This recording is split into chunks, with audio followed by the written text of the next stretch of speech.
Wala na ang ating mga kaaway. Ngunit wala na rin ang kahit na sino man sa ating alagad o kapanalig natin. Tayo'y magpulong sa akin, Tolda.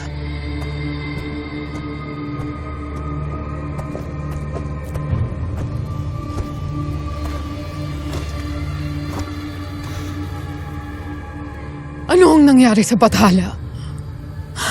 Bakit siya sugatan? Wala kaming alam.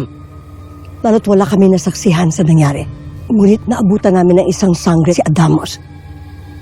Nabawi niya sa ating Panginoon ang brilyante. Paano nangyari yun? Na nadaig siya ng sangre lamang? Tama. Akala ko ba siya ay isang bathala? Magbabayad yan si Adamos. Ako ang magpaparusa sa ginawa niya sa ating Bathala. Bago kayo magbanta at magbalak ng kung ano-ano, unahin na muna natin si Gargan.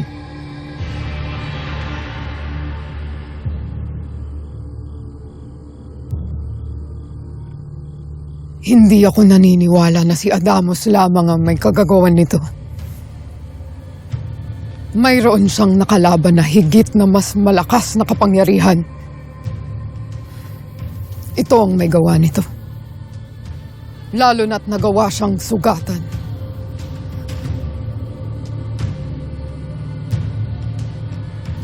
Ano't hindi niyo ginawa ng paraan na gamutin siya agad?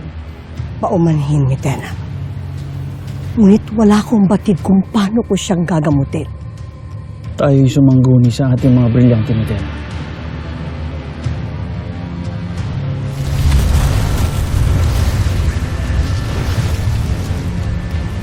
Mga itim na brilyante.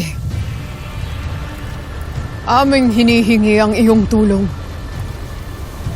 upang pagalingin si Gargan, ang bathalang tunay mong tagapangalaga.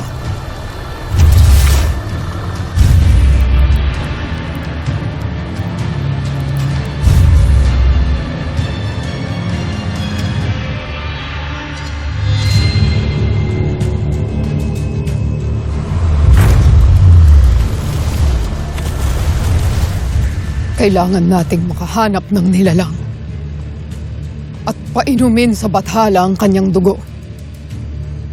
Iyon ang magpapagaling kay Gargan. At sino naman ang ating iaalay? Ako na maghahanap ng ating alay. Ngunit baka mahuli na ang lahat kung maghahanap ka pa ng iaalay. Bakit hindi na lamang isa sa dalawang sapiryan na ito? O hindi kaya ang mortal na ito? Bakit ako? Porket tao, isa-sacrifice mo na.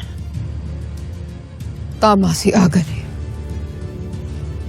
Nararapat lamang na isa sa atin ang mag-alay. Kaya magpaalam ka na. Hindi. Hindi ako.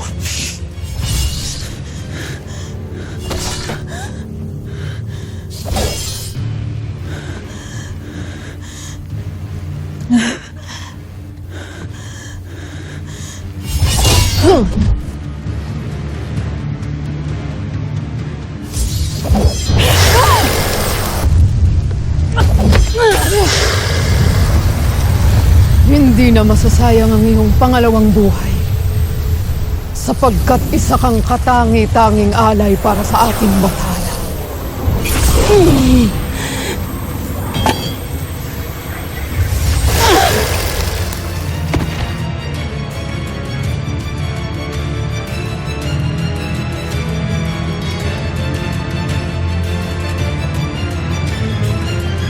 Punuin ng dugo ang kupitang ito at painumin agad kay Gargan.